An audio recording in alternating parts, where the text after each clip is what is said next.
veya kursumuzga bordiğimda haşır ovqat berayotgan paytimda shundan keyin ketdim. Qaramayay ketdim. Borib keldim, tog' oshlaridan shundoq olib kelsam, boshqacha bo'lganga o'xshaydi-da hayolimda. Bundan ketidan yangi shunday bo'ldimda. Ha, o'zingizni o'zingiz uzoqdan ko'rgansizda.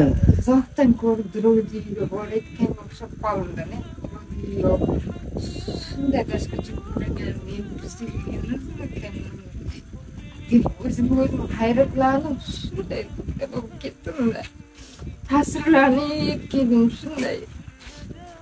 Meni uyimdan katta uy bo'lar ekan, savlatli, shunda hamma ko'rib havas qilayotgan uy bo'lar ekan deb shunday o'zimda ichimdan nima o'tganini o'zim bilaman-da. Xudo xolasa bu hammasi mana qancha? 18 kunda bo'lgan narsa-da, Yeşiljon. 18 kunda bo'lgan narsa. Xudo xolasa yana bir hafta, yana 10 kun sabr qilamiz, yana o'zgarishlar tomosha qilasizlar. Sizlar birgalikda hammamiz ko'ramiz.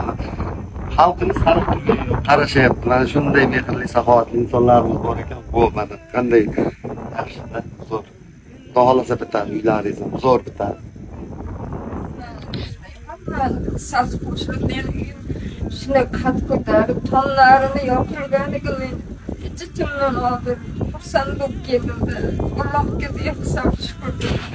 Mendan qaytmasa, Allohdan qaytsin. Tilab qolaman.